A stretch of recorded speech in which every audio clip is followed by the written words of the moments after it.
सानाम को जोहार गे इंगे गैब्रियल और आपे दोपे नेलेत कना स्पोर्ट्स 7 तेहें नोआ T20 वर्ल्ड कप इदी काते मी बार कथा लय आपे कना आदि दिन बेस्तों ताहें और बेस्तो खातिर ते वीडियो को बइन तैयार दाड़िया कान ताहें नोआ T20 वर्ल्ड कप जहां हुयु कान दो नोआ दो इंडिया श्रीलंका रे हुयुआ और एतोबुआ 7th फेब्रुआरी खना मेंदो नोआ ठीक रियाल हो चाबा गदोआ चाबा चाबा पर्याय रे और उन खन गे नोआ वर्ल्ड कप दो हुयुआ और इंडिया रिन नुकिन 15 मेंबर्स प्लेयर को सेलेक्ट का को नुकु 15 मेंबर्स दो कोय को कना बन ओना बन नेला जुदियो आडी होड़ आडी गान वीडियो को आड़ा का इन काटे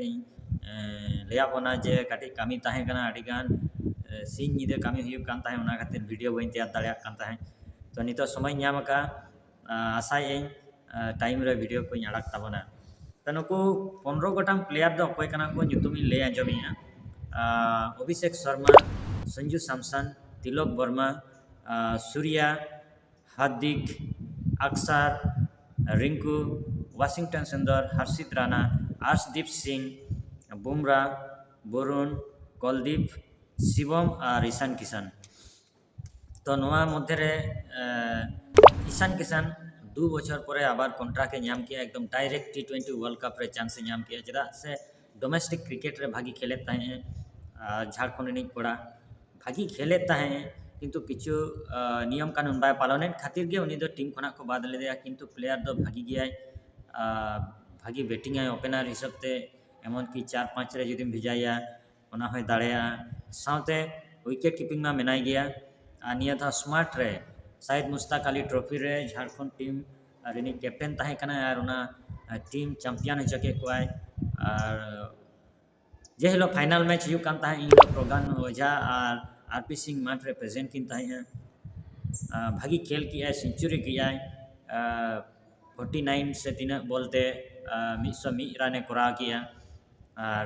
हाईएस्ट स्कोरर होय ताहे कना शायद मुश्ताक अली ट्रॉफी रे और उना खातिर उनी दो दावे नाम किया और साथे अक्षर पटेल जहां श्रीलंका सीरीज रे लाहाते T20 वाइस कैप्टन ताहे उनी को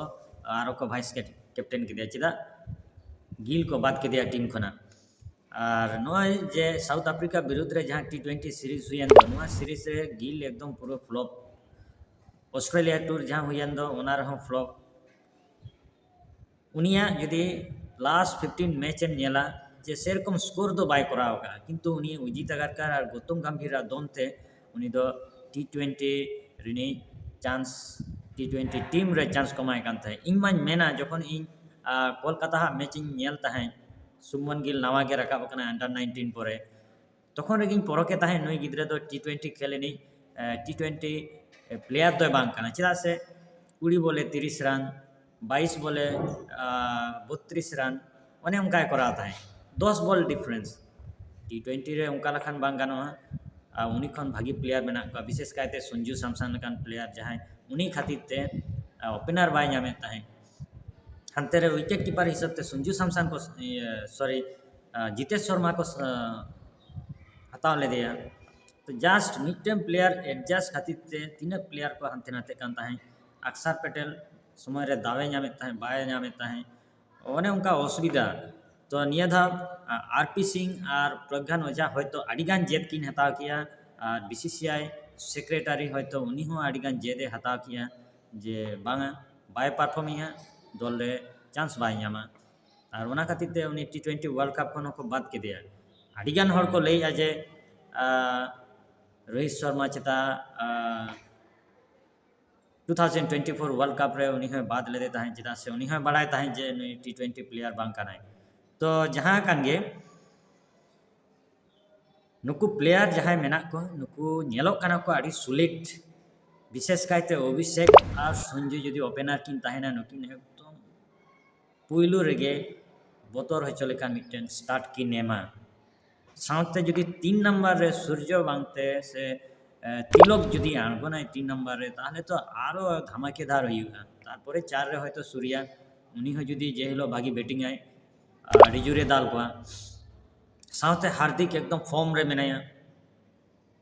नवा गर्लफ्रेंड मिटन नाम का दे तो मिट्टन टान मेना जे देखाव हुआ भागी फॉर्म रे मेनाया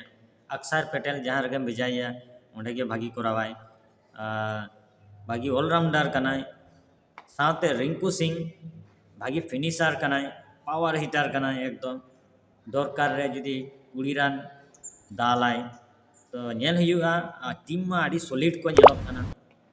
तो कॉम्बिनेशन टा भागी तैयार लगी मिट्टन छुटो हुआ चेदा से रिंकू दावे ᱧᱟᱢᱟ से बाय ᱧᱟᱢᱟ बांग लेगो कना जुदी ऑलराउंडर बेसी को संभाव का रिंकू हयतो दाव बाय ᱧᱟᱢᱟ जहाँ बांग जहाँ गया मिद दिन दुड़ुब हुई ताकवा चेदा से एकदम सॉलिड प्लेयर मेना को नोडे कोनो डाउट बानुना वरुण चक्रवर्ती और कुलदीप मध्य जहाँ के खेल हुई ताकिना से बाना को खेल चकिना उनकिन जुदी बाना किन खेला ताहले आरो जहाँ दुड़ुब हुआ ठीक है ईशान किसान backup wicket keeper backup opener हिसाब से मेनाया तो बांग लेगो कना हयतो संजू को दुड़ुब केदेते उनी को खेल केदिया उना हो हुई दाड़े तो आड़ी भागी टीम कना को आशाय निया धा T20 वर्ल्ड कप को डिफेंड दाड़े आरो को दोहर रुवाड़ दाड़े नवा मिट्टन आशा ताहेन कना तो इंडिया खातिर आड़ी गान सार सागुन मा अवश्य ताहेना चेदा से जहाँ को क्रिकेट फैन को मेना को आड़ी गान को कुसिया उनको को इंडिया टीम बाखराते मिट्टन भागी शुभेच्छा से भागी मिट्टन मतलब इंडिया को दाड़े मा नवा आशा मा मेना गया और इन दोहया नवा आशा आपे सनाम को नवा आस पे दोहय ताबोना जे इंडिया को दाड़े मा उनको नेहर चोट चांदो ठेन और इंडिया को दाड़े लेखान तो चेत हयतो को लेया चेत हुआ रस्कयाबन इनागे आबवा दिसम को दाड़ेया इनागे रस्क इनागे कथा को गाल मारा बड़ा इने छाड़ा चेत हो बांगा तो अकोय ओकारेनी फैन कना अको दो फुटबॉल एनी अको दो क्रिकेट एनी तो सनाम को मा ताहले इंके गे ᱧᱟᱯᱟᱢ ᱯᱚᱱ ᱯᱚᱨᱮᱨ ᱵᱷᱤᱰᱤᱭᱳ ᱨᱮ ᱡᱚᱦᱟᱨ।